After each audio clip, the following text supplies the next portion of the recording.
Well, if you do it like I do, I don't really recommend starting with Haro unless you have the time to invest in it. Haro is a great tool, but in many ways it's kind of a crapshoot because of the competition that you have to work with, especially the free Haro, because by that time they've already been pitched over 100, 200 times. And I've talked to lots of journalists who really only use Haro as a last-ditch effort. And again, great service, love the guys, great company, but I'm just speaking just entrepreneur to entrepreneur. Again, I've had experience. I've talked to other entrepreneurs who have had great success with Haro. I've talked to lots of entrepreneurs who just, it's time consuming like anything else. I believe that if you have the interpersonal skills, that the safer route, the more proven route, is to just focus on building relationships with your smaller, medium-sized markets. I love TV, especially TV that has many hours to fill. In my market, we have an ABC affiliate, and they have an hour to fill in the mornings. I have a Fox affiliate that has 5 hours to fill. So the local Fox affiliate, generally much easier to work with. And so you should research and find this information out.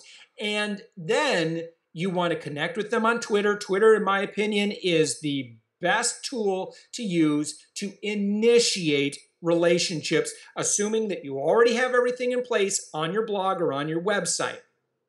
You initiate the conversation with them, you follow them, maybe you favorite, maybe you retweet a couple of times, then you reply. Don't get creepy, but occasionally you should start to build that relationship, right? And then you're an industry expert, and you're going to be watching the news. And there's a term, it's called newsjacking. And what newsjacking essentially is that you're watching what's going on in the news, and the second something happens in your industry, you're ready to go. And you reach out to these journalists who they don't necessarily know you necessarily on a first name basis, but they recognize you, right? Mm-hmm. Oh yeah, they favorited something like last week or whatever, right? This is really great. Try to figure out these journalists' biases too. This is another super hack right there, because a lot of them kind of keep their biases close to their chest. At least traditional journalists will. But if you can figure out the things that they're most passionate about or the things that they support, and you can kind of rally around that, here's a dirty little secret in journalism. Journalists can't always say what they want to say, but they love finding experts who will say that for them.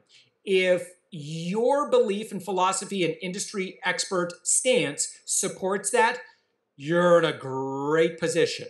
Okay, and this could be as simple as a journalist might be really hardcore about fitness and really is just passionate about helping people overcome obesity. And if you're a fitness expert, man, get to know who those journalists are who are really passionate about that and get on their good side, right? And so eventually you're going to send them a tweet and say, hey, I actually just blogged about this subject this morning, something that you just talked about on TV.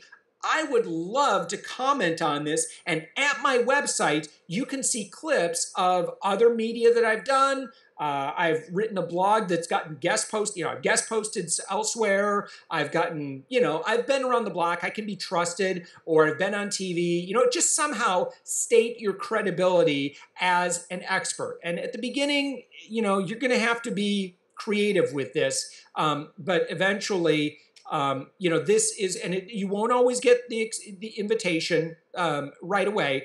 But I have found that you will generally spend less time overall if you just get all situated and then just start reaching out to some select journalists in your local market. Don't go for New York Times. Don't go for these big publications, right? Don't go for the Today Show. Don't go for Oprah, right? You need to do your time in your local market, and eventually it's like climbing the corporate ladder, right? I mean, you need to start with smaller media and then work your way up. Chicago's not going to take you. New York City's not going to take you until you've done some time in Buffalo or Milwaukee. It's just the way that it is. They're very risk averse.